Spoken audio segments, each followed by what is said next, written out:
أعوذ بالله من الشيطان الرجيم. بسم الله الرحمن الرحيم.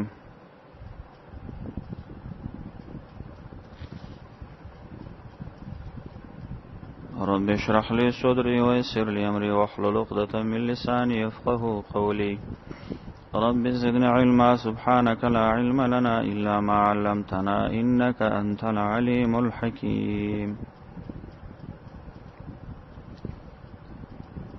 فلما استيئسوا منه خلصوا نجيا قال كبيرهم ألم تعلموا أن أباكم قد أخذ عليكم موثقا من الله ومن قبل ما فرطتم في يوسف فلن أبرح الأرض حتى يأذن لي أبي أو يحكم الله لي وهو خير الحاكمين.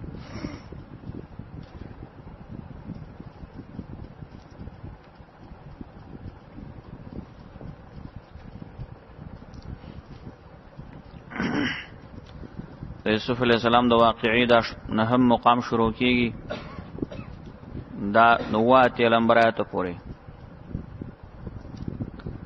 دی مقام کې به دا خبره یاد شي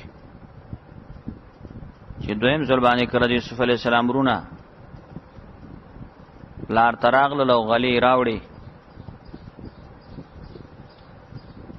او بیان د حال یو کې خپل پلار ته چیرې موږ د خو بنیامین الته حکومت ونیولو غلا کی گرفتار کی او سختی د حزن د پلار د یعقوب علیہ السلام غم نورم زیات شو.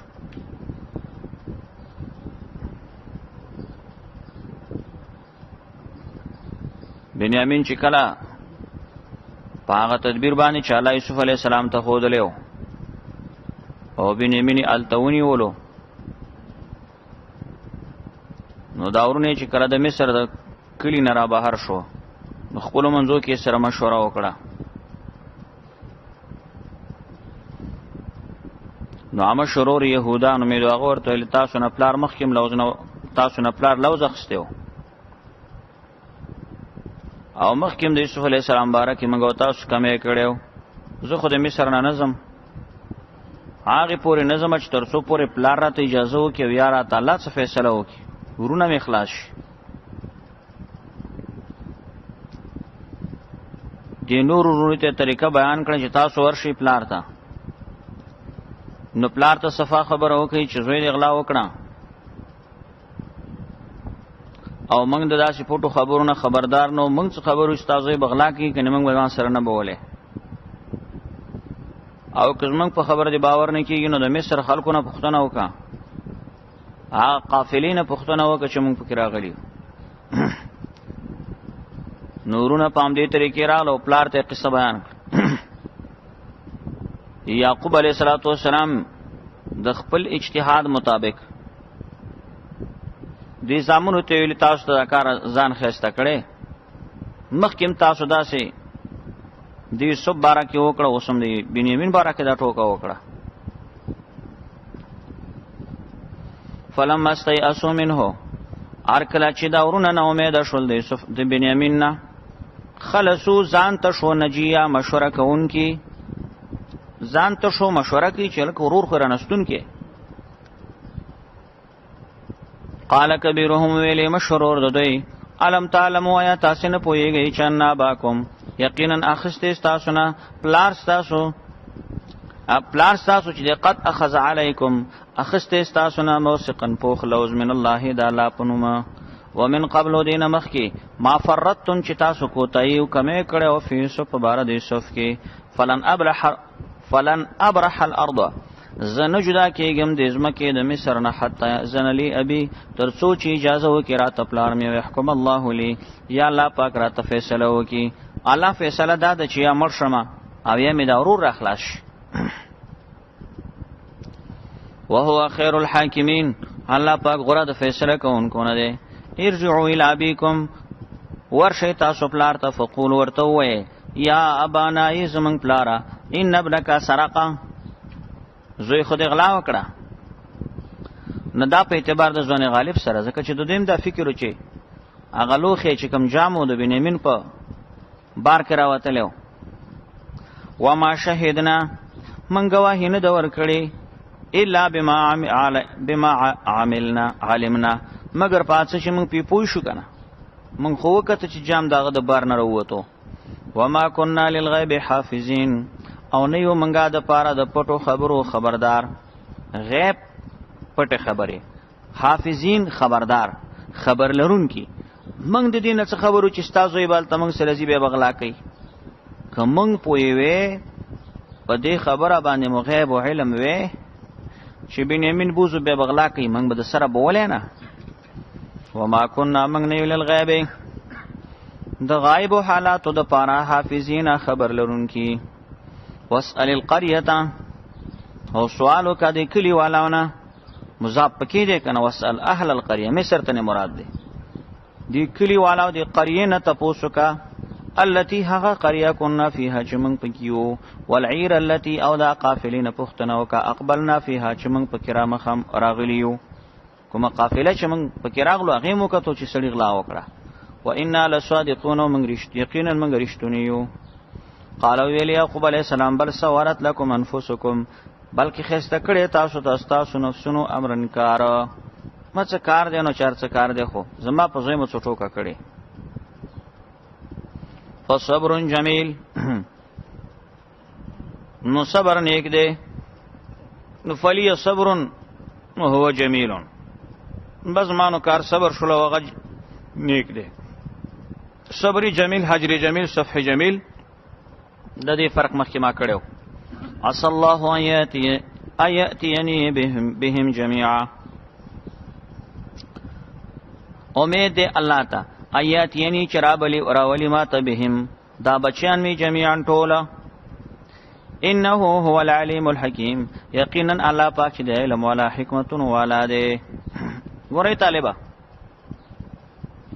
یعقوب علیہ الصلوۃ والسلام څوی عسى الله ان ياتيني بهم امید چې الله میرا ته ټول ځامن راولي نو که تاسو سوچو کوي کنه یو زوی خو چې د یوسف علی السلام دی هغه مفقود دی او بل زوی چې دی هغه بنیامین دی هغه ماسور دی بندي دی کنه او بل زوی مشر زوی الته ایثار شو اما موقوف دی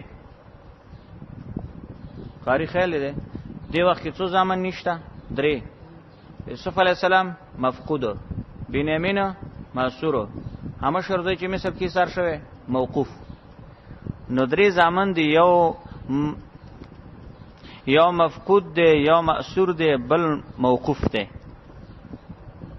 یعقوب علیہ السلام وی زمانه ته امید دی چې دا ټول براولي دا خبره یعقوب علیہ السلام په کومه بنا کې چې الله به ټول راولي نو یا خدا خبر یعقوب علیہ السلام د وجه د هغه خوب د یوسف علی السلام نو وکړه ولی یوسف علی السلام خوب نو کتل چې یو لستوري مې وکاته نور وسوګمره سجده کوي یعقوب علی السلام خدای خوب په تعبیر پوښیو چې د یو لستوري د یو لسرونه دي ازما دي بچی د الله مقام ور کوي او تفسیر سراج المنیر خطیب شربینی او بل توجیه لیکلی وی اصلا دا خبر یعقوب علی السلام په دی وجه وکړه چې آسا امید شته طالبہ چې اصلا یعقوب علیہ السلام ډیر تکلیفونه او ډیر مشقتونه او ډیر غمونه برداشت کړو نو دا یو قانون دی چې کوم انسان باندې الله پاک کله ډیر تکلیفونه مشقتونه او داراولي او سړی هم نیک سړی نو انما العسر یسرا نو بیا د سختۍ نه وروسته سره ولي الله اسانتیا د دې قیدی په بنا باندې چې یعقوب علیہ السلام ویل چې زه خو الله ستا نبی ما او دومره تکلیفونه غمونه حزنونه چې په ما انبار کړ نو زما امید د دینه دارو وته چې اوس په ما باندې سره راځي اسانتیا بس عسى الله ایتی بهم جميعا نو دا دوه وجې دي ښا وتولى عنهم وتولى مخواړو یعقوب علیہ السلام عنهم د خپل زامنونه وقال وی ویل یا اسفا هی افسوس دی الا یوسف د یوسف پسې دا مخې ولې واړو دا ځکه چې مخلوق ته شکایت را نشي د مخې ویلی او صبر جمیل صبر جمیل دې ته وایي چې مخلوق ته پکې شي نه شکایت و یا اسفا هی افسوس دی په یوسف پسې دا یا اسفا چې دی یا حرف ندای په صفه داخله کړي اصلا د سې د عبارت چې یا الله ارحم علی اسفی څنګه دی اصلي یا الله ارحم علی اسفی یا الله پاک رحم وکا ته زما په دغه افسوس باندې ته خو ډیرو افسوسونو کې ژوند تیروما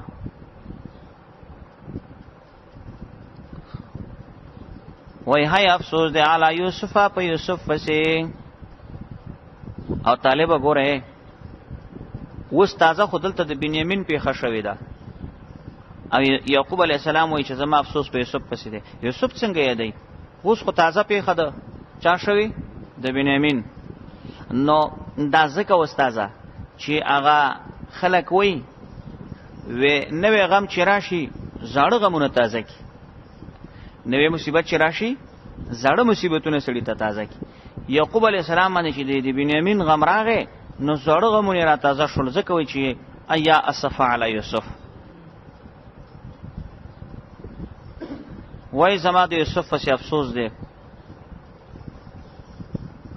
او حسن بصری رحمت الله علیه هغه قول دی چې یوسف علی السلام اتیا کاله غم تیر کړی دی اتیا کاله نو ګویا کې د یعقوب علی السلام نه د بچی جدای اتیا کاله غم ډیر اوږد غم تیر کړی او دلته چې یا اسفا علی یوسف وی نو ان الحزن الجديد يذكر الحزن القديم د امام رازی کبیر کې ویلي دي او هغه عبارت وی الشیء بشیء یذکر وی شی په بل شي سره سړی ته کله کله یاد شي والحزن بالحزن يزيد او غم په غم سره زیاتیږي نو په دی وجه باندې دی आवाज کی چې اسفا علی یوسف هي افسوس دی په یوسف پسې و بیضت عیناه او سپینې شوی سترګې د من الحزن د غم د وجنا فهو کظیما او د ډکو د خفګانه و بیضت عیناه سپینې شوی وي دا دومره ژړلې و چې د سترګو د سپینې ختم شوی و نو ځینې علما وایي چې دا وبیت د تامانه چې سترګې سپینې شوی وي نظر کمزورې شوی و وړون شوی نو لکه دا خبره زاد المسیر او تفسیر ماوردی کړي خو بعضی به وایي چې نړون شوی و په سترګو باندې خو وبیت دوت نه داسې نه معلومیږي چې وړوندو صرفا سترګې سپینې وي نو ضعفت لا عمیت دا معنا ماوردی کوي نظر کمزورې شوی و فهو کظیم او ده ډکو د خفګانه نو ډیر خفګانو نو اتیا کاله غم خو وړه خبره نه ده او مفسرونه او اخره نقل کړي طالبہ وای چې یو ځل زمونږ استاد نبی محمد علیه الصلاۃ والسلام جبرئیل امین نه پوښتنه وکړه ورته جبرئیل دا راته وای چې یعقوب علیه السلام غم څومره غمو نو جبرئیل امین ورته وای چې یا رسول الله په یعقوب علیه السلام چې کوم غم دا دومره وو لکه چې د اویا میاندو بچی مړ شي او دا غم راجمه کوي یعقوب ته په سر باندې بار ته خدي چې بچی مړ شي ډیر غم جنې اویا میاندې چې د اویا میاندو بچی مړ شي او دغه د اویا میاندو مجموعه غم راواله د یعقوب علیه السلام دومره غم وی بیا ورته رسول الله فرمایل چې جبرئیل د یعقوب علیه السلام چې دومره دروند غمو ثواب څومره وو اخو ډېر صبر جمیل کړی دی څوک چې په مصیبتونو کې صبر کوي خو ثوابي وای چې جبرئیل امین ورته وی چې یا رسول الله الله پاک یعقوب علیه السلام ته د دې غم او مصیبت د صبر د وجنه د 100 شهیدانو اجر ورکړی سبحان الله څو شهیدانو 100 شهیدانو اجر نا پرون درس کې خبره ما تاسو ته وعده کړې و چې ګورئ یوسف علی السلام خو اول کې ورک شو روسته به د بنیامین ستنیدل ته یوسف علی السلام دا خټول الله ورته چې وکړل کدن یوسف کنه کدن یوسف مونږ له پدې سره د یعقوب علی السلام غمونه نورم زیات شو نو چې غمونه نورم زیات شو نو ثوابونه نورم زیات شو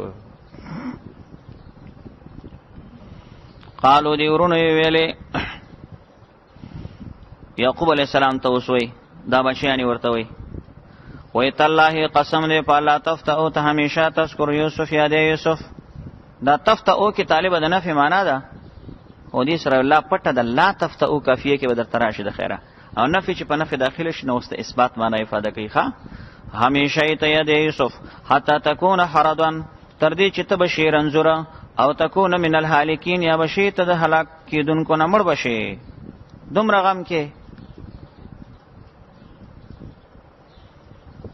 قال ویلی یعقوب علیہ السلام انما اشکو بثی و حزنی الی الله یقینا شکایت کوم بثی د درد خپل و حزنی د غم خپل الی الله الله ته کوم. مطلب دا دی چې دا درد او غم د الله سره شریکوم مخلوق ته شکایت نه کوم. ناجیز او مذموم ده چې سړی مخلوق ته شکایت کوي. عرب سره خو خپل شکوه شریکول شي. بثی درد زما و حزنی و غم زما. بس او حزن دواړه غم ته وای خو البته بس هغه غم ته وای چې باطینی غمی طالبہ دنه نظر دې په خفای او حزن دا به عام دی یا ظاهری ته وای نه دلته دا دوه لفظ زکه ویلی چې بسی والا درد یوسف تراجی دی او حزنی والا غم بنیامین تراجی دی. نو دوه غم و په کنا درد او غم می وعلم ز پویګم د الله د طرف نه مالا تعالی مونجتا سور باندې نه پویګی. دی جمله کې هغه خوب ته اشاره وکړه چې هغه د یوسف علی السلام د خوب تعبیر هغه برشته کیږي. یا بنی اذهبوا لفتحسسوا من یوسف واخیه. اوس دا بیا ساتي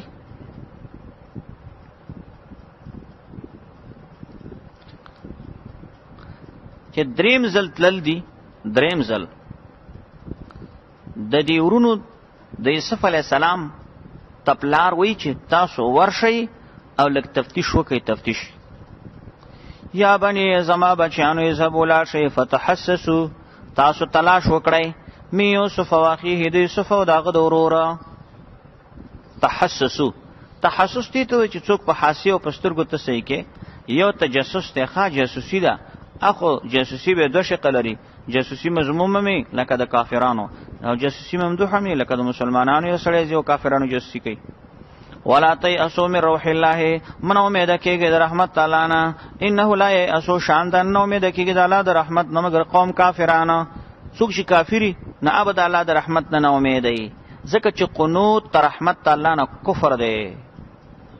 دا وجه دی چې سړی د الله د رحمت نه پوره نه امید شي. خود دې خدا معنی ده چې د الله د رحمت صفات نه مانی او څوک چې د الله یو صفات نه مانی کافر دی.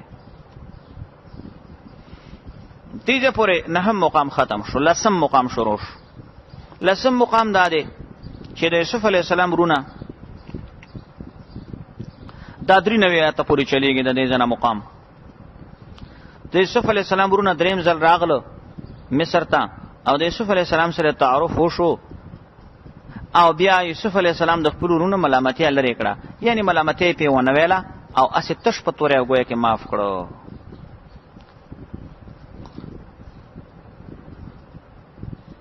فلما دخلوا عليه قالوا يا ايها العزيز مسنا واهلنا الضر.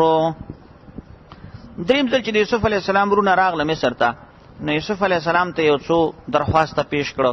وای چې مونږ ته ډیر قاتی د زمنګ په ملکی پیسې مرا سره نشته ده ته مونږ ته څه غلی راکې نو په ارزانه نرخ باندې ما تراکا او ته خو خسړې.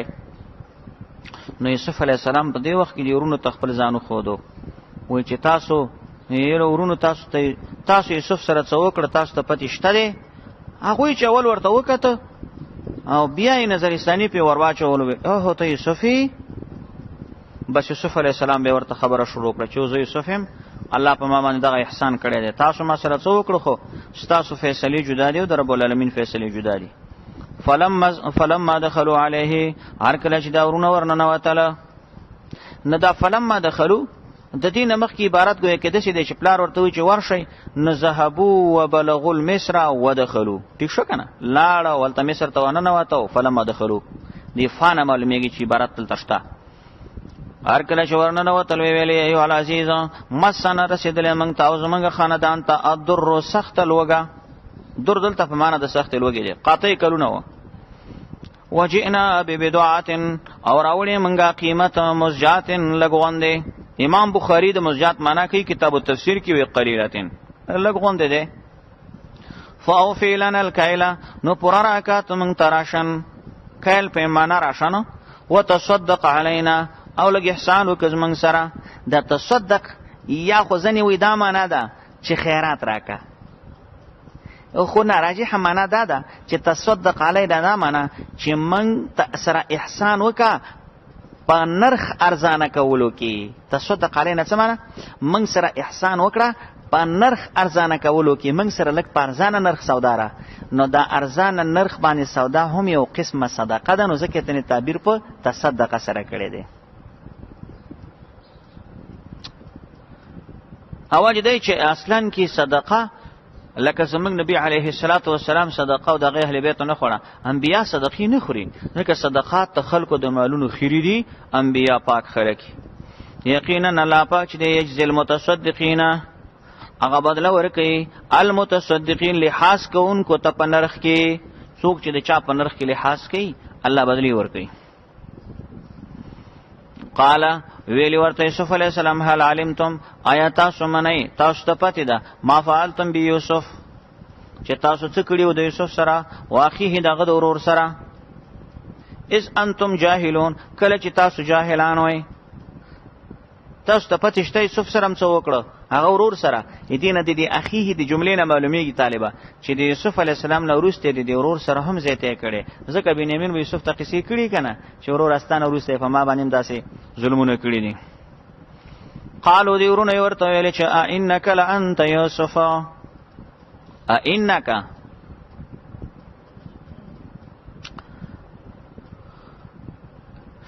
جوړ یقینا ته چې لانت یوسف جوړی ته یوسفی.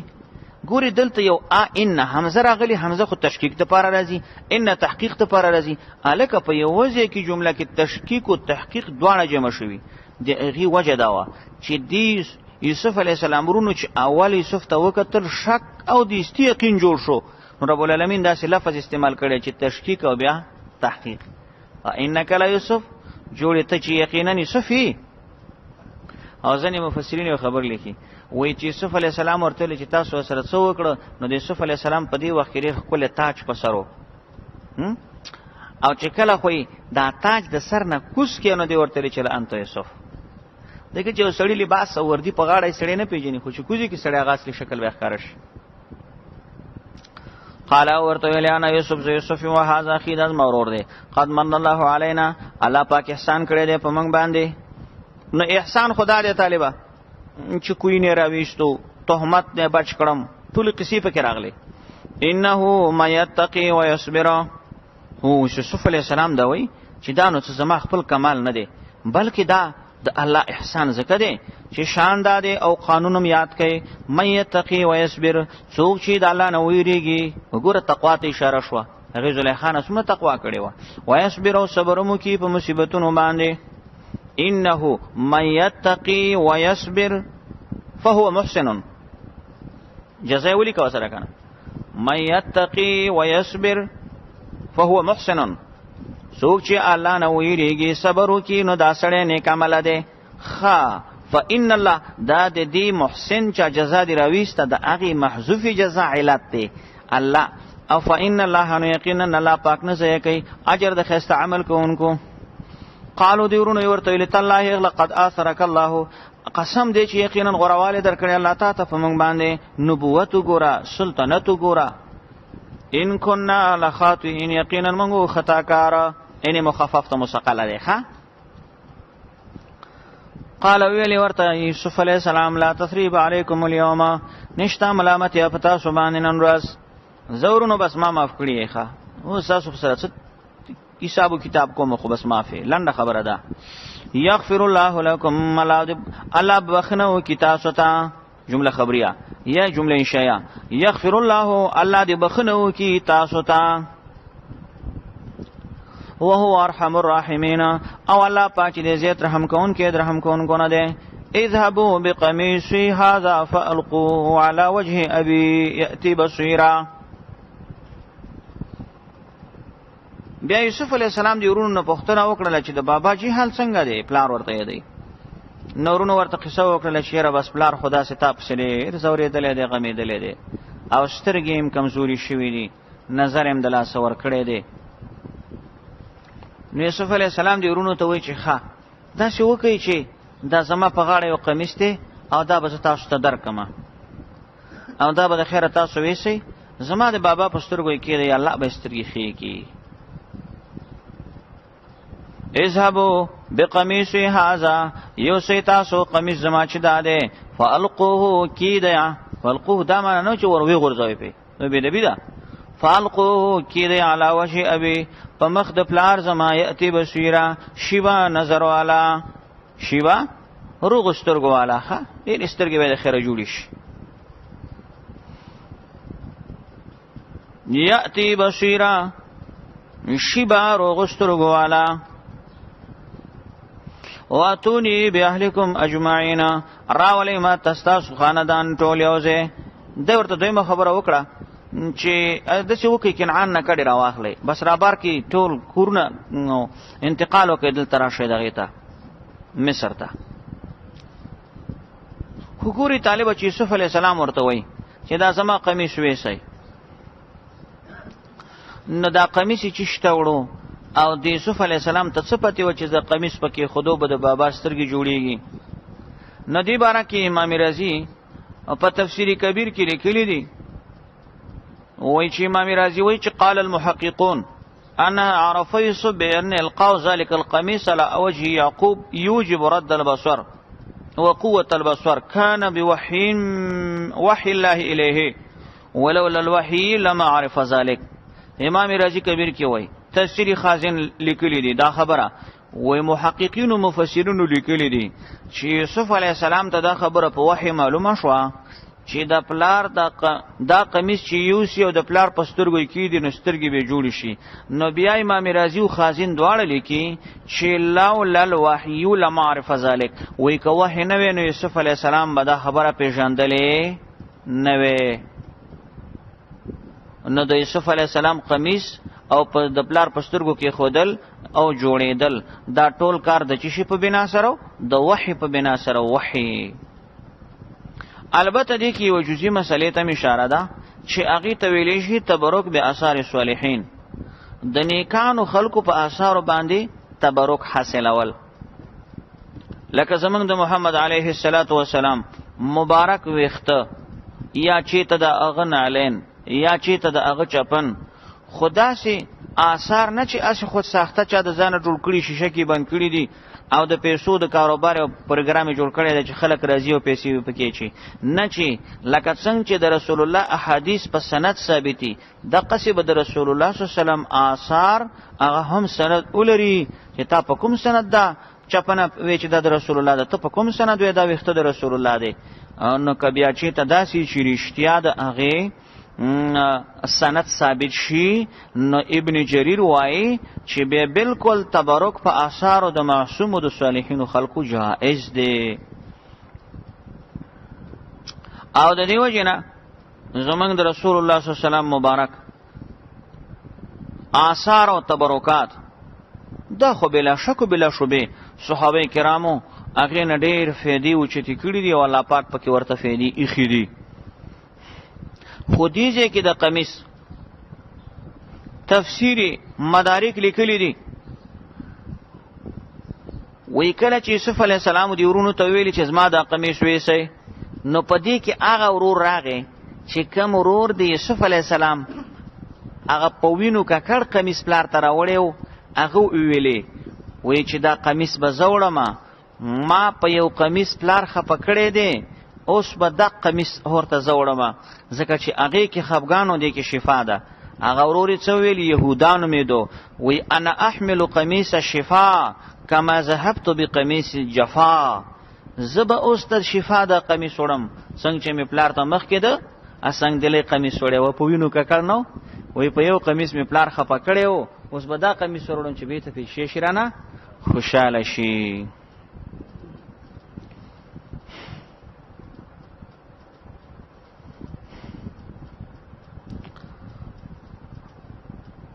ولما فصلت العير، د دې جن وروسته و درېمو 11 مقام دی، دا تر 98 نمبره پورې چلیږي. دی 11 مقام کې به دا ذکر شي چې کله پلار د یوسف علی السلام هغه قمیص را روان شو نو د یوسف علی السلام بوی یعقوب علی السلام ته په کنعان کې ولګېدو او زیر ورته ملاو شو او خپلو بچو ته استغفار وغوښتو.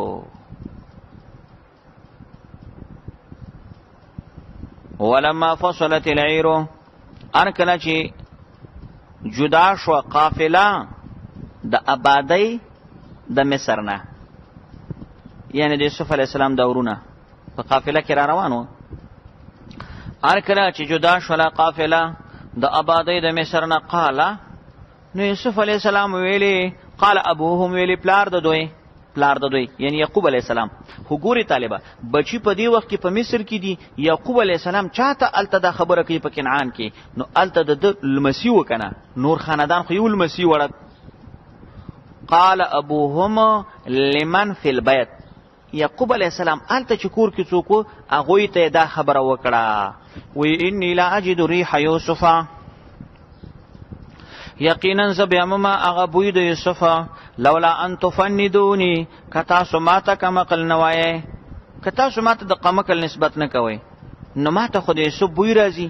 اوهو طالبه د مصر نه تر کنعان 3 ورځې فاصله ده او یعقوب علیه السلام په کنعان کې لګی دی چې ماته د یوسف بوی راځي، نو ته اوس رښتیا ووایه چې دا د یوسف علیه السلام بوی دا یعقوب علیه السلام ته په څه حساب سره ورتلو.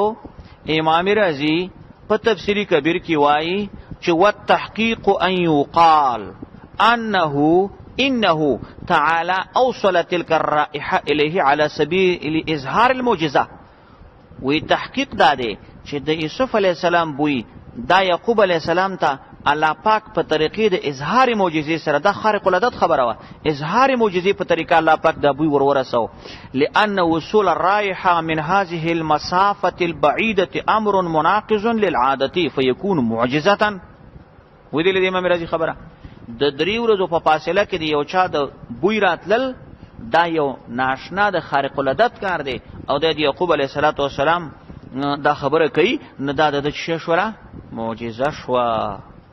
او دا ځکه دا تعویل او توجیه وکي چې داسې ونه وي چې یعقوب علیه السلام سره خو د غیب او علم و دلی د یعقوب علیه السلام یوسف علیه السلام مصر کې دی د دلته بوین ګوري خو د علم غیب، نو ته ورته که علم غیب ورسره وي نو دا خو اوس د 3 ورځو فاصله نه. یوسف علیه السلام چې د کلي په بر سر کې په شاړ کوی کې پروت و هغه وخت کې یعقوب علیه السلام ولې نه خبره نو د دې وجه نه علم غیب نه دا خبره د وحی په واسطه سره او امام رازی کبیر کې وای نو دا معجزه شوله او په معجزه باندې بل شی څوک ور قیاسولای نشي.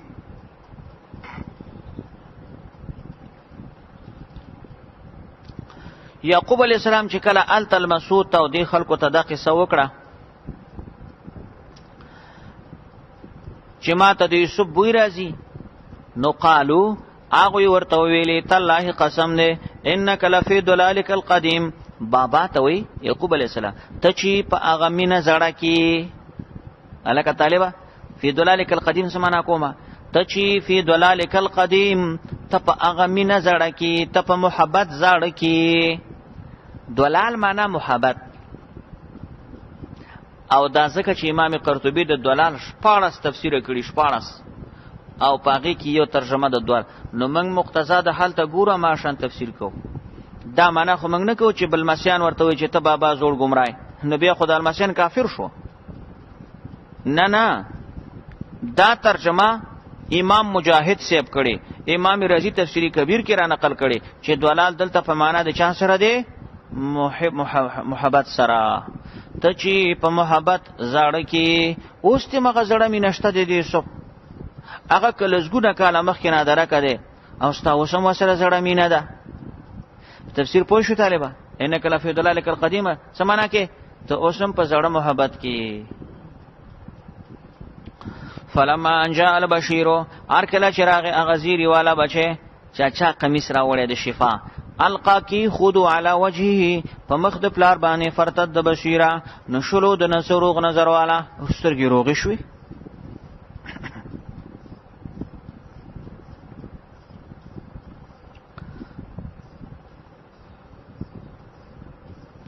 وې د یعقوب علی السلام چې سترګې جوړې شولې وای هغه بچی ته ویلې حکم زوی چې د یوسف علی السلام قمیص راولیو ورته وی چې ښا ما ته یو خبره وکړه بچی دا چې یوسف ته ولیدو وای و مې لیدو وای دا ما ته وای چې په کوم دینو اولنې تاسو وې دا دین باندې کوم دین باندې خپل دین اسلام خو به نه پریخه وی ورته چې نه بابا بالکل دین اسلام نه دی پریخه ویلې ز اوس مې د ټولو غمونو هغه پټي ولګیدا اوس مې د ټولو غمونو جبیره وشوه چې دین اسلام نه دی پریخه اولنې پښتنه داو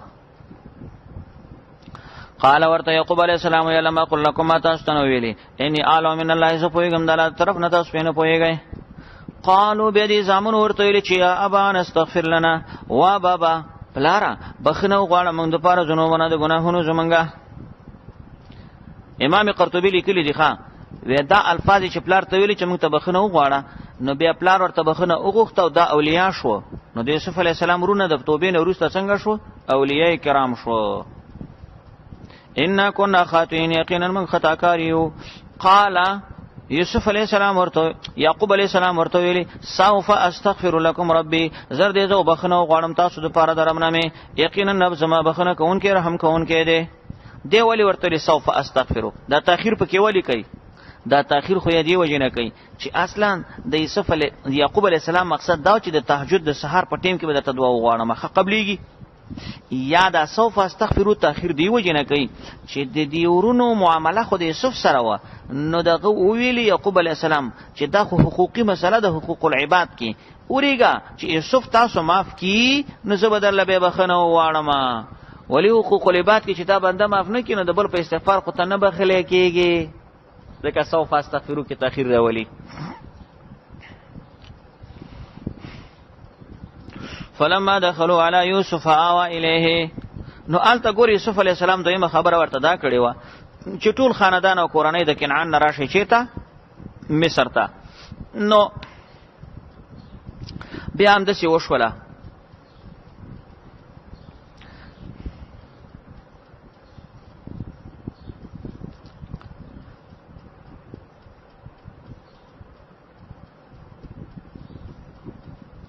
د فلما دخلوا على يوسف اوانا دروس ترشتیا دولسم مقام شروع کیږي د قصې څه مقام دی دولسم مقام دی او اخري مقام دی دغه دا بچلی کې تر یو سل یو پورې دې کې به ذکر کیږي ملاقات تپلار او دورونو ټول یوسف علی السلام سره او بیا به پکې ذکر شي صدق د خوب د یوسف علی السلام او اختتام د دې به وشي په دعا سره یعقوب علیہ السلام د بچو سره د کنعان نه پکړه شو روان شو کله چې مصر ته ورسېده نو مصر ته چې نږدې شول نو یوسف علیہ السلام په فوجي پیشن کې او ډیر په مزیدار استقبال سره د خپل والدین او د خپل ورونو لپاره د مصر نه بهر استقبالیه کې فوج درولې او سلامي او خلک و درولې او استقبال په شکل باندې بیا چې کله پلار او مور او ورونو ورغله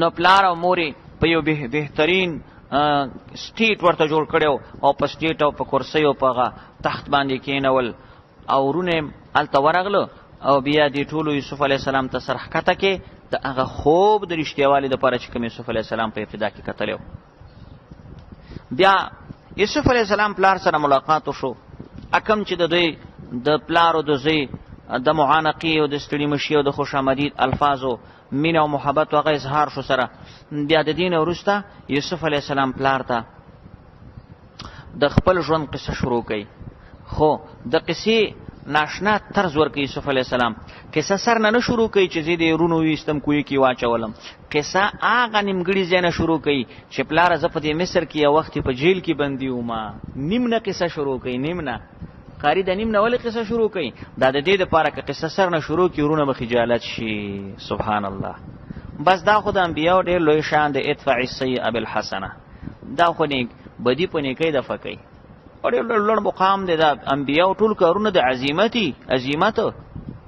اگر که قصه سر نه شروع کړي اجازه او رخصتو خدای انبیاء عمل ټول په عظمت سبحان الله انبیاء چانه داسې انتقامونه نه اخلي موږ خو تر وځي څوک را معمولی او سترګې برګي کې موږ ودرېګه صبر وکړه یقینا کې سترګې د نوښت په چاکو باسمه موږ برګ سترګې د چانو شو برداشت کولای د ورورو نشو برداشت کولای موږ په کورونو د مسلمانانو کې اکثره د ورونو په منځ کې څومره اختلافات یو ورور بل ورور سره کلونو خبرې نه کوي یو ورور بل ورور سره کلونو دورانی بس دا او په څه خبر ورانی یره د ما مشومل ته تیری دو د څه وکړه والته چرګ روانه او چرګوړي د څه وکړه په دې چرګوړي په مشومان سره زمنګ د مسلمانانو په منځ کې د ورونو په منځ کې دښمنیانی او په دې منځ کې دا زنانم داسې زیاته کوي چې بس هلته بس کور کې ورته پسپسا کوکې نورور د ورور سره وران یوسف علیه السلام د مرګ منسوبه ورونه جوړه کړي و خو بیا هم معافي کوي نو زمنګ مسلمانانو کې د درگذر او معافي کاله صفات راولي نو بیا په کورونو کې اختلافات او بدبینۍ نه فلما دخلوا على يوسف هرکله چې دوی ور داخل شو یوسف علیه السلام ته آوا الیه نو هغه یو ځای کړل ځان سره ابویه مور پلار بس مور پلار یو ځای کړ سره په دې کې لږ اختلاف شته دی چې مور پلار لکه پلار خو یعقوب علیه السلام شو مور یې ژوندۍ وه بعضې مفسرون ویلي چې نه مور یې نه وه ژوندۍ د خاله وه اصلا کې هغه د نبی د یعقوب علیه السلام د مور چې مړه شوه خاله یې ورته په نکاح کړله د مور خور نو خو بس خاله هم داسې لکه مور ترور هم داسې لکه مور او امام رازي کبیر کې وایي نه مور یې ژوندۍ وه وخروا له سجدا او پریوتل دی ورونه او پلار او مور دی یعقوب علیه السلام ته سجدن سجده کوونکی نو سجدن خو یا دا معنا چې سرونه ورته ښکته کړه سرونه ورته ښکته کړه لکه زاد المسیر کې ابن جوزی رحمه الله لیکلی دی وی الاکثرون علی ان هذه سجده کان انحناء دی اکثر علماء دا نظر دی چې دا سجده په معنا ده سرکوزولو سره د انحناء ورته وکړه وکانه جائزه فی ملتهم وحرمت فی دیننا او دا سرکوزول د هغه دینونو کې جایزه و اگر که موږ په دین کې چاته سرکوزول نشته او دیم قول په دې کې ابن کثیر لیکلی دی هغه وی نه دا بالکل حقیقي سجده و طالبه سر په ځمکه کې خودل و خو سجده الله ته و یوسف د دې سجدې داسې مثالو لکه قبله حقیقي سجده و طالب ابن کثیر وای خو اصلا سجده چاته و الله ته یوسف ورته د سیو لکه قبله و قبله ښه باقی دا چې سجده پخوانی امتونو کې د تعظیم سجده غیر الله ته جایز و زمنګ په دین کې یو قسم سجده هم جایز نه ده د الله نه سوا بل چاته ها دې باندې ما په سورته بقره کې پوره تفصیلی بحث کړو قال ویل یوسف علیہ السلام یا اباته په دې ځای کې مفسرین یو واقع لیکلي وای کله چې یوسف علیہ السلام سره خپل پلار مخ شو او معانقه وشوه او ډېر سره د پلار ګیرت او د زوی ګیرت او د شفقت او د مینې ستړي مشي وشوه او تخت باندې کېنولو نو د یوسف علیہ السلام خپل پلار نه پوښتنه وکړه وای چې پلاره تا زما پسې ګوره دومره اوږد خفګان کړی چې سترګې دې سپینې شوي دي نو تا ولې دومره ډېر سما پسې جړل یا خفه کېدې نو که ما تا په دې دنیا کې سره نه وې مخ شوي نو د قیامت په ورځ خو به سره مخ شوي وې که نه که دې دنیا کې نه وې مخ شوي قیامت کې به سره مخ شوي وې تا ما پسې دومره سخت اوږده جړلې دي او خفه شوی یعقوب علیه السلام ورته وایي چې یوسفه بچیا ما د دومره خفګانونه او د جړاګانې دا په دې خاطر نه دي کړي چې ته مانه جدا شوی دا مې د یو بلې وجې نه کړې وي هغه دا وه چې ستا بنیادي ما ته معلوماتو چې ته نیک صالحه بچی نیک عمله بچی او ما ویلې اسې نه چې د یوسف زما د مخې نه لرې شو زما د نظارت او د نگرانۍ نه لرې شو او خپل اجدادي د توحید او دین پرې نه دي چې دا یوسف خو په دنیا کې زه ونه ګورم خو که توحید یې پرېښودو ایمان یې پرېښودو اسلام یې پرېښودو نو بیا به قیامت کې هم سره جدا پاتې شوي وې نو ما په دې وجه تا پسې داسې خفګانونه کړي چې دنیا کې خو راغله جدایي هسې نه چې دا دین پرېږدي او بیا قیامت کې هم سره جدا پاتې شو قال یوسف علیہ السلام ورته وای زما پلاره هاذا تعویل رؤیایا دا چې تاسو سجدې وکړې ماته دا تعویل زما د خوب دی من قبل مخکې قد جعلها ربي حقا وګرځولو رب زما رښتیا وقد احسن بي اذ اخرجني من السجن اوس ګوره طالبه یوسف علیہ السلام سر نه قصه نه شروع کوي د جیل نه قصه شروع کوي دا دې دپاره چې د ورونې شرمنده نشي وی از اخرجنی من السجن دسی ونه ویل چې از اخرجنی من الجب چې رب را ایستلی ومه د کوینه وینا نه جیل نه. کله چې راویستلې عمر رب زما من السجن د جیل نه، وجاء بكم من البدو، تاسو هم راوستلې د باندونه. وګوره سړی چې الله جیل نه راویستم او خپلوانو پلار مور سره د ملاقات وشي. من بعد ان نزغ شیطان بیني و بین اخوتي، وروسته د دینه چې فساد چولې او شیطان زما واستم د ورونو په منځ کې. اس اجمالی اشاره پکې تو کړه وې مو د ورونو منځ کې ملک فساد راغلی. ان ربي لطيف لما يشاء، یقینا رب زما چې دی لطیفونه باریکا تدبیر کون کې دی لما یشاء چې غواړي. لطیف څه معنا ده طالبہ؟ باریکا تدبیر کون کې. دویمه معنا ولیکا یقینا رب زما چې دی لطیفون احسان کون کې دی لما یشاء چې غواړي. دریمه معنا ولیکا یقینا رب زما چې دی لطیفون عالم دی په باریکو سيزونو باندې لما یشاء چې غواړي. خو اوله معنا ډیره ښه دلته جوړیږي، باریک تدبیر کون کې دی. یقینا چې الله پاک علم ولا حکمتونه والا دی. اوس قصه ختم شو، مور پلار سره ملاقات شو، نو اوس رب طرف ته توجه شروع شو. و یا ربی قد آتیتنی من الملک، و رب اتا ما تراکړي بچي، او علمتنی من تاویل الحدیث، او تا خودلی ما ته تعبیر د خوبونو. فاطر السماوات والارض، یا فاطرس اے پیدا کون کیا د اسمانو د زمکه، انت ولی فی الدنیا والآخرہ. وګوره د یوسف علی السلام نه د وسیلې چل یاد کا. یوسف علی السلام الله پاک ته څنګه خو وسیله پیش کړي، د الله نعمتونه وسیله کوي، د الله صفت وسیله کوي. فاطر السماوات نه چې وسیله د الله صفاتونه شي او د الله پاک په صفاتونو وسیله، دا یو اتفاقی او بهترینه وسیله ده. دعا وسغاړي انت ولی فی دنیا، ته کارساز زمای په دنیا او په آخرت کې. توفنی مسلمان، ما واخلی مسلمان، یعنی مړ مې کې مسلمان، ما په واسطه کې وصالحینا پرانه کانو سره آخرت کې. توفنی مسلمان دې کې اشاره خاتمه ته ده چې خاتمه می خشي. مسلمان چې وفات شي خدا خاتمه خشوه. حدیث کې وی انما الاعمال بالخواتیم. والحقنی بالصالحین، قیامت پر ورځ باندې. ذالک من انباء الغیب نوحیه الیک. دین رستو صدق د رسالت د محمد صلی الله علیه وسلم. الله نبی کریم صلی الله علیه وسلم ته وی واده ورې دې قصې څومره خپل قصه دی واورېدا. دا نو هغه غیب دی چې ما ته وحی کړي، کنه ته خپلته نه وی. الله زمنګ نبی ته وی ته خو په هغه وخت کې نه وی حاضر چې یوسف علی السلام تورونو کمی منسوبې جوړولې. دا تا ما وحی کړی دا، نو چې تا ته وحی شوی دا نو ته رسول شوی. نو په دې کې ثابتېږي رسالت د رسول الله. ذالک من انباء الغیب، الله وی دا باز د خبرونو د غیب څخه دی. نو هی لایکا منګه وحی کو تا ته.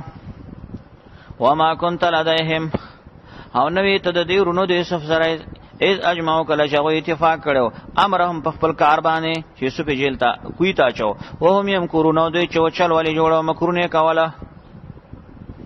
وما اکثر الناس ولو حرصت بمؤمنین، دا زمونږ نبی تعالی قسمه تسلی ورکړي. او ندی زیاتر د خلکو نه پیغمبر اگر کته هری شي ایمان راوړونکي، کته ډیرم هری شي خو زیاتر خلک ایمان نه راوړي. چا به ویل دا زمونږ نبی چې زمونږ د نبی په بیان چې څوک ایمان نه راوړي نو زمونږ د نبی سره به څه مانعي، هغه دا چې د خلکو نه به څه تمه توقع لري. جواب وما تسلم علیه من اجر، ته خو نه غواړې په دې بیان او تبلیغ باندې څه مزدوري. ان هو الا ذکر للعالمین، نه دی دا قرآن مگر نصیحت د عالم لپاره دی. وکأی من آیت فی السماوات والارض، دې کې زجر د مشرکانو ته چې هغوی د الله د توحید د دلایلو نه اعراض کوي. هغه دلایل چې هغه افاقی دي، افاقی زمکه او اسمانونه د الله د توحید د قدرت دلیلونه دي. وکأی من آیت فی السماوات، ډیری نخي دی په اسمانونو په زمکه کې. وکأی من آیت علی التوحید، په اسمانونو زمکو کې یمرون علیها، دا دوی ورتیریږي په دې باندې. وهم عنها موردون، دوی ته اعراض کوي، سوچ پکې نه کوي، تدبر پکې نه کوي، اسې مخړی. وما یؤمن اکثرهم، او ایمان راوړي زیاتر د دې خلقونه بالله په الله باندې الا وهم مشرکون مگر د شریکان الله سره جوړي. طالب بیدار شه د آیت کریمه کې خبره کوي وی ایمان راوړي زیاتر خلقا مگر شریکان الله سره جوړي. اشکال دا پیدا کیږي مولوی صاحب چې ایمان او شرک خو سره نه جمع کیږي. الله او ایمان نه راوړي مگر شرک کوي. نو ګورې ایمان شرعي سره شرک کله جمع کیږي؟ ایمان شرعي خو وایي دي ته چې خالی د شرک نه. نو توجیه دا ده چې دلته ایمان شرعي نه دی مراد، ایمان لغوي. څه شی؟ ایمان لغوي. معنا دا ده چې په زړه کې یو طرفه د الله د تصدیق خبره کوي خو بیا په خوا کې ورسره نو شریکان هم جوړوي. او استاسې منطق کې یو قاعده ده وایي نتیجه تابع د اخسې ارزلي. نو چې ستا په زړه کې لږ ایمان دی او بیا دې پکې شرک هم راوستو نتیجه د تابع د اخسې ارزل کړه خو مشرک ثابت شوی که نه. نو ایمان لغوي شو، الله مني او شرک کوي. ایمان شرعي نه دی مراد، ځکه ایمان شرعي او شرک دې په منځ کې باونې بعید دی، جمع بینه کې منافات دی.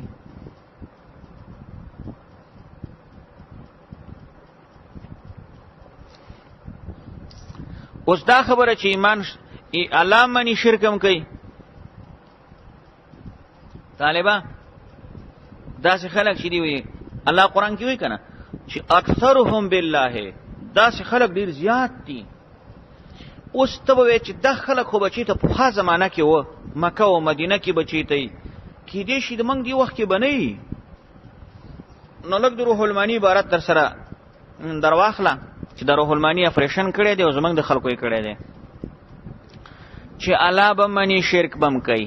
وی بم چې الله نه مې قربان کړي او بیا به وایي چې ورېږه صبر وکړه بابا نه مې قربان کړي، هلته سجده م کوي بابا ته. نو ته به حیران شې چې دې خو سهار مونځ په جومات کې وکړي ته قبر ته په سجده پروت دی، ده ته اوس کوم شوي یو طالب نه چا پوښتنه کړې وه وایي چې طالبه دا راته ووایه چې دا زید اسم دی او کفیل. نو طالب بس کمزور او نو هغه ورته ویلي دي چې یاره وروره زیدون ته چې زه ګورم دا یې پکې حرف مضارعت دی، په زیدون کې حرف مضارعت دی او په آخر کې تنوین ته چې ګورم نو تنوین خو علامه د اسم ده. نو وی څه شو؟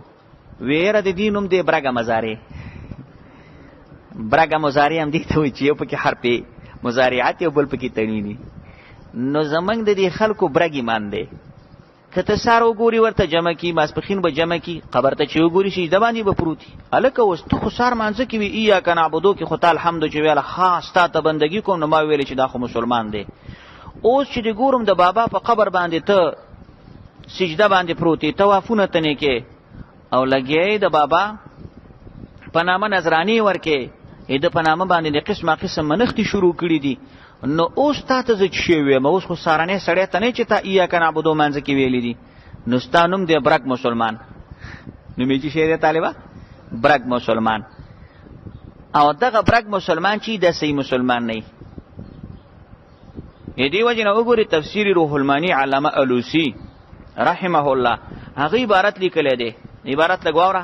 ویندرج فیهم کل منا، وی دی آیات کې چې الله ویلی چې ډېر خلک الله مني او شرک کوي، وی درج دی او داخل دی په دې آیات کې کل من، هر هغه سړی، کل من هر هغه سړی، که هغه د افغانستان دی او که د پاکستان دی او که د بلې دنیا دی، اقر بالله چې اقرار کوي په الله و خالقیته، مثلا د الله خالقیت مني، وکانه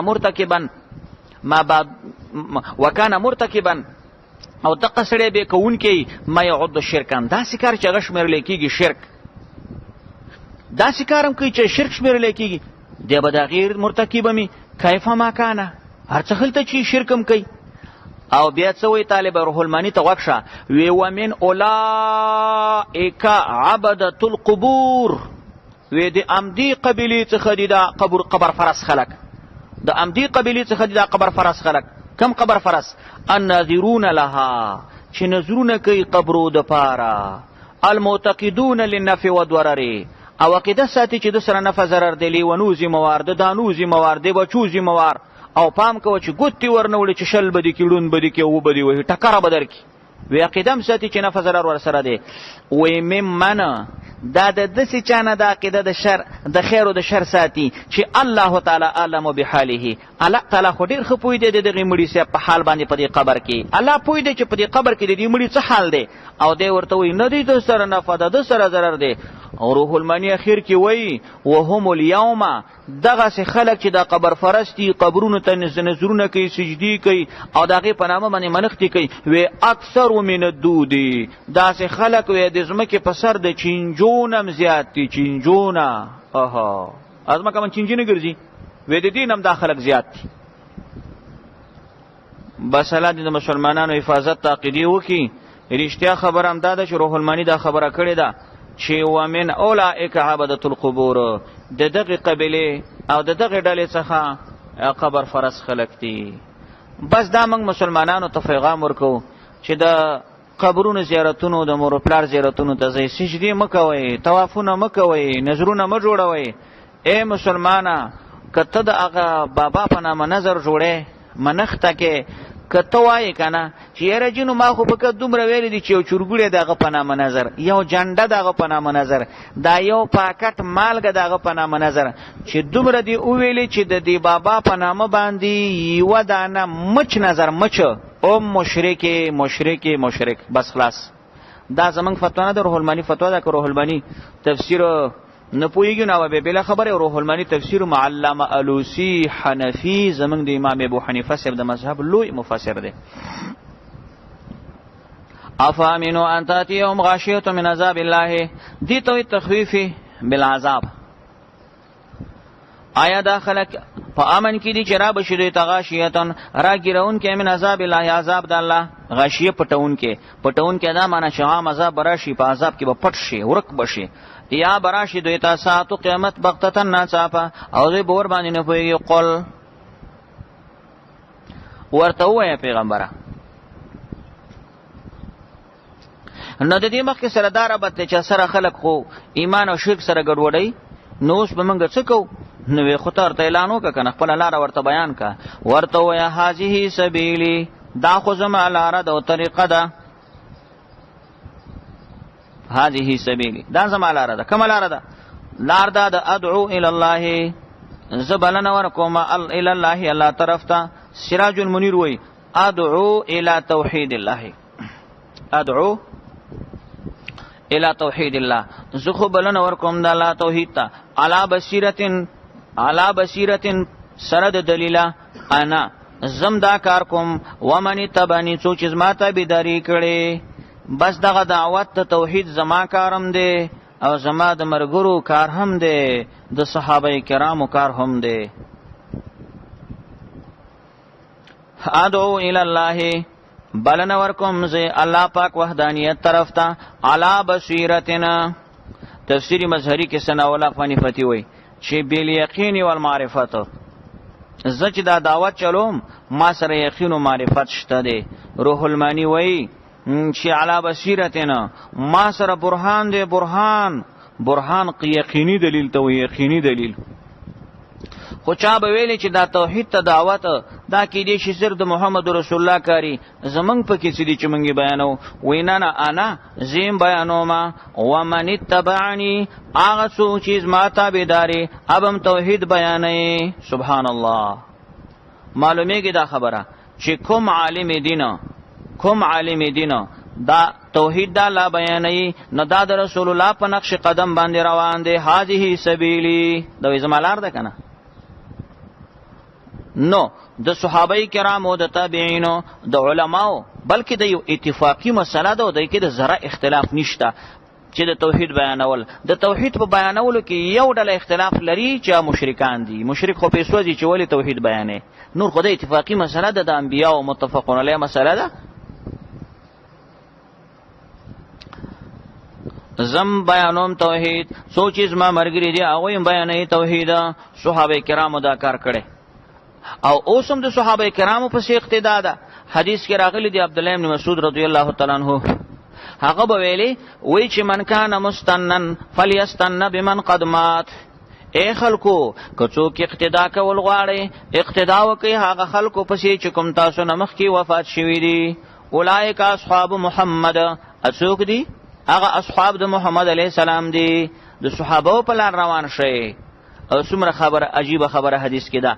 عبد الله بن مسعود وایي کانوا خیر هذه الامه، صحابه کرام د دې امت بهترین خلق و، ابرها قلوبنا، پاک و نیکو زړونه داغوي، اعمقها علمنا، جوړ علم والا و، اقلها تکلفا، صحابه و زندگی به تکلف و، قوم اختارهم الله، داس قوم صحابه چې الله پاک ورکړي و لصحبت نبیه صلی الله علیه وسلم، د پاره د مرګرتیا د خپل نبی علیه السلام، و نقل دینه، او د نقل د دین د محمد علیه السلام د پاره الله ورکړي و. نو فتشبهوا باخلاقهما، ای خلق ځان مشابه کوي د اخلاقو د صحابه سره، و طرائقهم او د لارو د صحابه پس روان شي. فهم كانوا على الهدى المستقيم، صحابه کرام په نیغ لار باندې روان و. عمر خسته خبر عبد الله بن مسعود کړي رضی الله تعالی عنہ. وګوره تفسیری مسری سنا ولا فانی فتیدا هغه قول د عبد الله بن مسعود را نقل کړي. وسبحان الله، پاکی د الله پاک د پاره، وما انا من المشرکین، او زنیم د مشرکانو د ډلینا، شرک نکوما. وما ارسلنا من قبلك الا رجالا نوحي الیهما، دا آیتی کریمه د هغه شبهه د مشرکانو جواب دی چې مشرکانو به ویلي مال هذا الرسول یاکل الطعام ويمشي في الاسواق، دا څه عجیب پیغمبر دی، دا خوراک کوي، دا خو بازار کې ګرځي. د دوی دا مقصدو چې بشر خو رسول نشي کېده. نو الله جواب کوي منګ نه دی لګلې ستانه مخکې پیغمبر مگر رجالن سړی مو لګلې دي، نارینه سړی، وهمو کولا غوي ته من اهل القرى، چې دا د کلو والا خلق، د امصار، د خاریو خلق وخه، او د اهل القرى کې وبل اشاره ده چې د باندو خلق نه و پیغمبران، ځکه چې د باندو خلق اکثره د علم او تعلیم سره ډیر نایابي ناشنای، او دا کوم خلق چې مدنی او طبعی هغه تمدنی زندگی اختیار کړی وي، نو خامخا خلکو ته بصیرت مخکې نه ماسیلی. افلم یسیروا فی الارض، آیا د نګردې پزمکه باندې چې وګوري څنګه شو اخري انجام دا کسانو چې مخکې د دوی نه و. خامخا کور رستنې چې جنت ته غوړه دا کسانو د پاره د اتقو چې یې د الله نه کړی. آیا تاسو عقل نه کار نه اخلئ؟ حتى اذا استيأس الرسل وظنوا انهم قد كذبوا جاءهم نصرنا فنجي من نشاء ولا يرد بأسنا عن القوم المجرمين. طالبو را بیدار شه، دا آیات په مشکلات القرآن کې دي.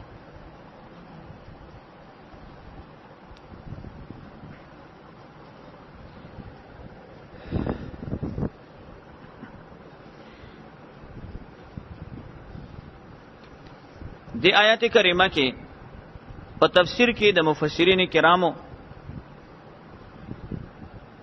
مختلف اقوال دیو. آیاتم ګران دي ترجمه په حساب باندې.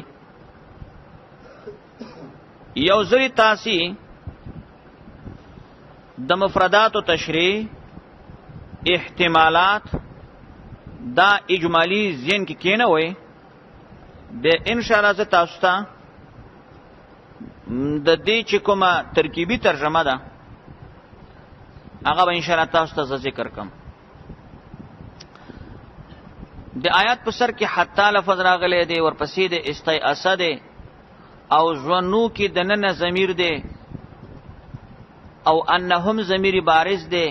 کذبو چې د دې کې مخفف قرات، مشدد قرات، او دا رقم ته مجهول او معلومه. نو احتمالات دادي. اولنې چې کوم لفظ د حتی دی، دی کې درې احتمال دي. یا خدا حتی دا مخ کې ارسلنا سره متعلق دی، وګورئ توما ارسلنا حتی. دیم احتمال په دې حتی کې دا دی چې د دې متعلق مقدر دی، مخ کې عبارت تر سره داسي مقدر دی چې تراخا نصرهم، تراخا. دریم احتمال په دې حتی کې دا چې دا ابتدائیه دی، او حتی خو تاسو پیژنئ هغه مبرد نفحة العرب کې وای کنه د مبرد قول نقل کړي. مبرد وای مړ شوما مړ بشم خود حتی په معنا باندې اخیره پوری زنه پویګم حتی جیبه شه دی حتی حرف جر دی حتی ابتدائیه دی حتی حرف عاطفه سړی حیران شي دا څه بلا ده. دویم لفظ په دې آیات کې استیاس دی. استیاس د استیاس په لفظ کې درې احتمال دي. یو معنا د استیاس بدل ته قریب نا امیدی تدا معنا منکو. دویمه معنا د استیاس دا د استیاس او نا امیدی د ایمان د قوم. دریم احتمال په استیاس کې الزام د مخاطب بما لا یلتزمو علی طور المحبت. یو شی په غاړه باندې راوسته یو مخاطب پړکول په هغه خبره چې هغه شی ست په غاړه باندې نه اخلي خو اسی مخاطب پړکې په تور د محبت سره. استیاس کې درې احتمال شو. ورپسې وګوري ځوانو صيغه راغلي د ځوانو. د ځوان معناګانې صحیح کې درې معناګانې د ځوان دي. یو معنا د ځوان د یقین، دویمه معنا د ځوان د غالب ګمان، دریمه معنا د ځوان د خطرات قلبیه غیر اختیاریه. خطرات قلبیه او د امدی ځوانو په ضمیر کې څلور احتمال دي چې ځوانو کې ضمیر چاته راځي دي. یو احتمال دا چې دا راځي دي مکذبینو ته، دویم احتمال دا راځي دي اتباع د پیغمبرانو ته، دریم احتمال دا راځي دي دواړو ته، هم مکذبینو ته او هم اتباع د پیغمبرانو ته. څلورم احتمال دا چې دا ضمیر راځي دي رسولو ته.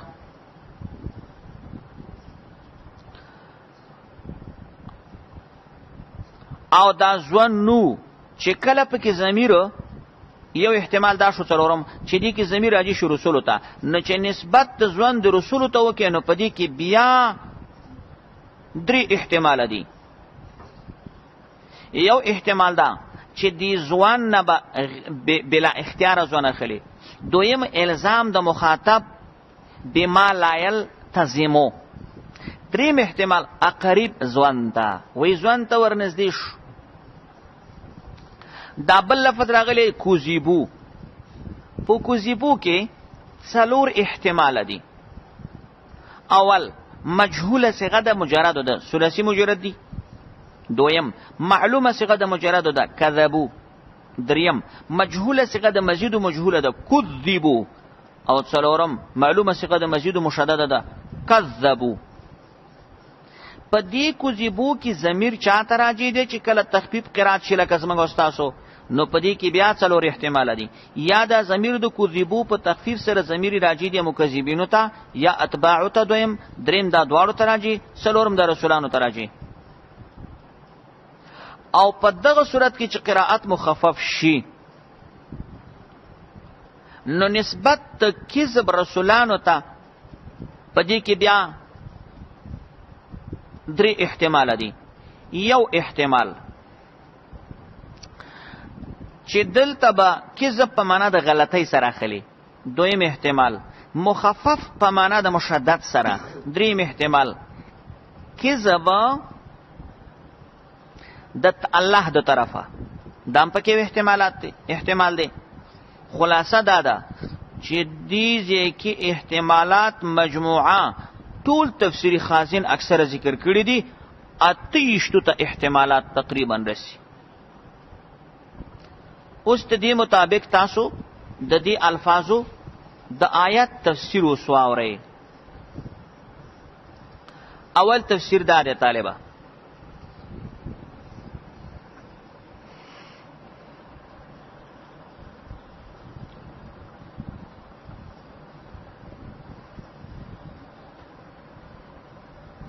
چې استای اثر رسول دی ځوانو ضمیر استای اثر په خپل معنا نه امیدي او په ځوانو کې به ضمیر تاسو راځي کوي اتباع ته او کوزیبو چې څنګه تخفیف دی امداسې د تخفیف ترجمه وکي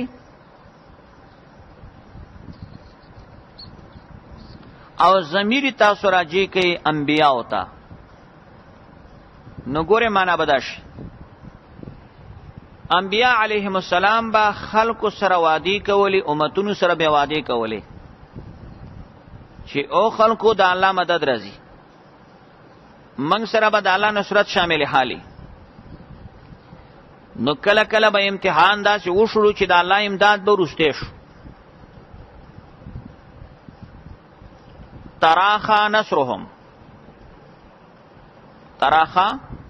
نصرهم رستو بشو امداد.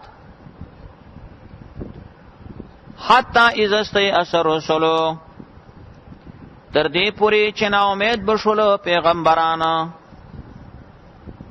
دې تیشه نه من امید شو د ایمان د خپل اتباعونه. دا څوک چې امتیانو د دودو ایمان نه بچی شو، نا امید شو. حتی اذا استیأس الرسل تر دې پوری چې نا امید بشول پیغمبران د ایمان د خپل قومونو نه. وظنوا او دی قوم او اتباعو به دا ګمان وکړي چې انهم قد کذبوا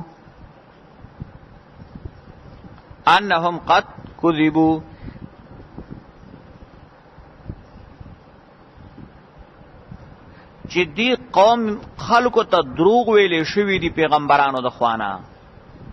دی قوم خلکو به داسې فکر وکړي چې موږ ته خو د پیغمبرانو د خوانه دروغ ویلې شوي وه، موږ ته ویلې نصرت راځي او کومه د نصرت تعالی خو وځنډېدو.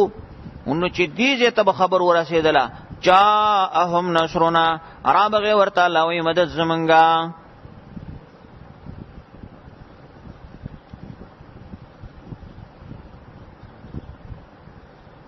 دویم تفسیر دا دی چې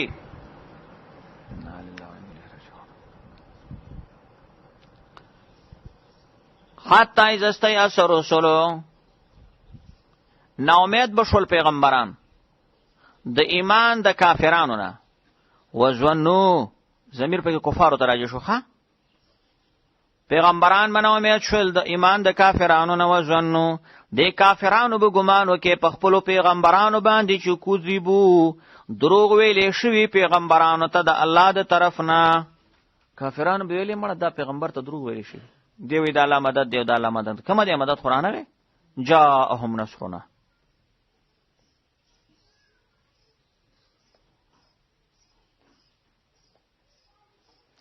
څلورم احتمال دا دی دریم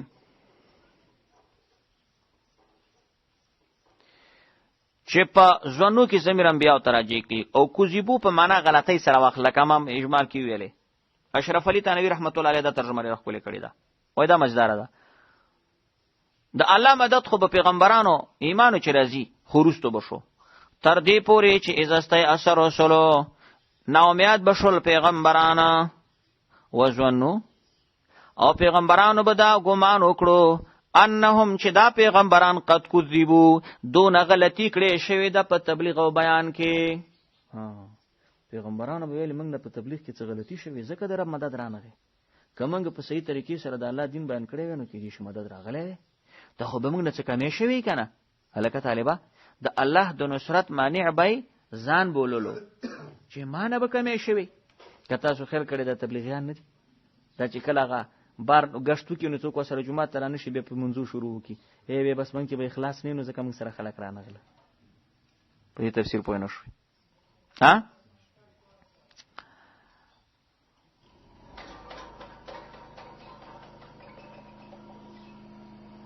او بل معنا شبیر احمد عثماني رحمت الله علیه کړي هغه وی دا معنا چې وزنو حتی اذا استیأس الرسل تر دې چې نا امید بشول پیغمبرانو.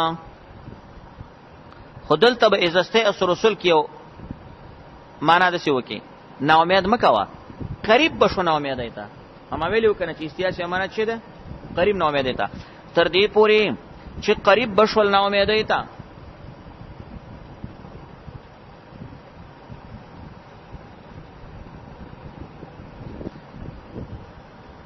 قریب بشول نا امید ایتا نزدیک بشول نا امید ایتا یعنی پیغمبران با نزدیک شول نا امید ایتا چې د الله د نصرت نه نا امید شي. وزنو او دی پیغمبرانو به ګمان وکړي چې کذبو دو ته دروغ ویل شوي د الله د طرف نه. خو دې کې قید کیدا چې چې دا اصلا کې ځوان غیر اختیاري وو لخوا سوا کنه ځواني یعنی د انبیاء په ذهن کې بغیر اختیاري د خبر راغله چیرانو د نصرت وعده خوشوي ونه بس لکه چې دروغ ورته ویلې شوی و دې ته ځواني غیر اختیاري وای دې ته تش خیال وای او په داسې تش خیال او تصور باندې څه ګناه او مؤاخذه نشتا. او یا یو بل تفسیرو کې طالبہ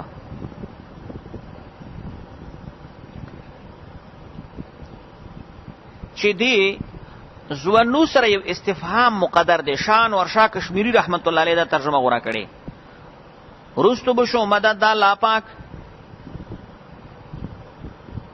تر دې پوری چې نا امید بشول پیغمبران وزنو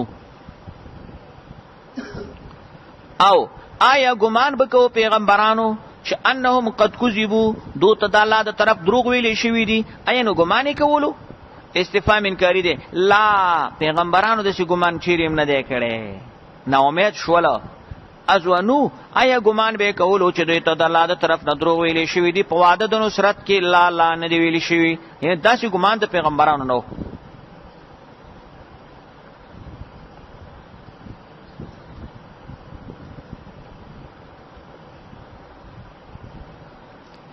بنا بر هر تقدیر خو الله دی وکي چې تاسو په دې ترجمه پوه شوي استئ.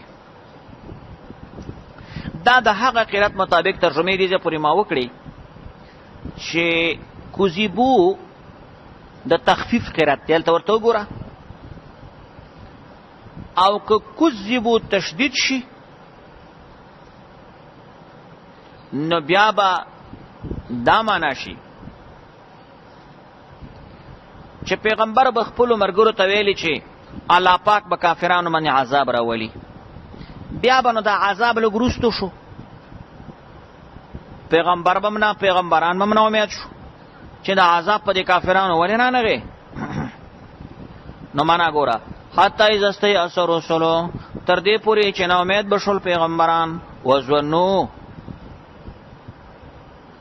او د اتباعو مرګرو به مومنانو به ګمان وکي چې انهما دا پیغمبران چې دي قد کذبوا دولت دروغ ویل شوی دي د طرفه ده قد کذبوا ګوري ځوانو کې ضمیر راځي کوي اتباع وتا انهم قد کذبوا دا ضمیرونه اتباع ته راځي دي اتباع به ګمان وکي چې دا اتباع دا کوم چې د پیغمبرانو مرګري وو چې انهم قد کذبوا دو تدروغ ویلې شوی دي د طرفه د پیغمبرانو نه اتیان د عذاب علی الکفار باندې دي دغه به ویلې قومونو به ویلې چې موږ ته پیغمبرانو ویلې چې په دې کافرانو عذابونه راځي کومه دي عذابونه خورانغله نو دي پیغمبرانو موږ ته په اتیان د عذاب کې دروغ ویلې و پوه نه شو په وزنو او ګمان به وکي دي قومونو دی اتباع د پیغمبرانو چې دی اتباع تقد کذبوا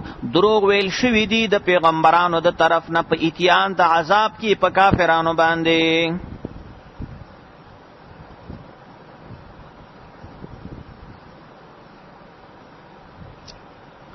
او دا ترجمه چې اوس می وکړه دا امام بخاری په کتاب التفسیر کې د عائشہ رضی الله تعالی عنها نقل کړي.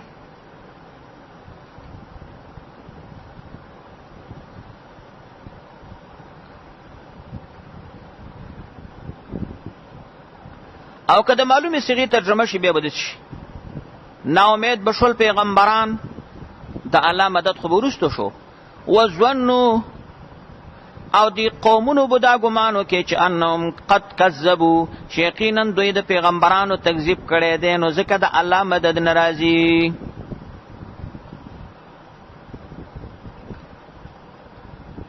او دا رقم د نور احتمالات هم دي خو بنا بر هر تقدیر دا چند احتمالات ذهن کې کېنوي. جاءهم نصرنا رابغه ورته مدد زمنګا فنجي من نشا والله من بچ کو اچو چې موږ غواړو ولا يرد باسنا او نشو واپس کېدل عذاب زمون د قوم مجرمانو نه.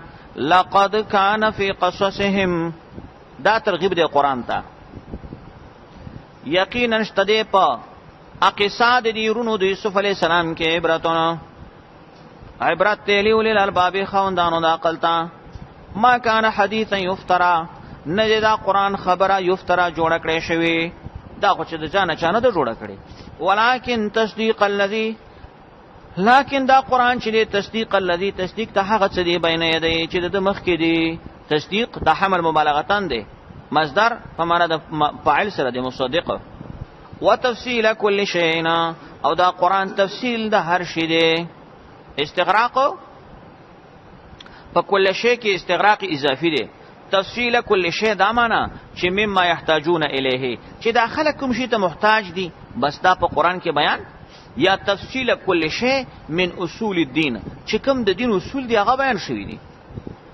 وهدن او قران هدایت ته باب د عقایدو کې او رحمت ته په باب د اعمالو کې قوم لپاره چې ایمان راوړي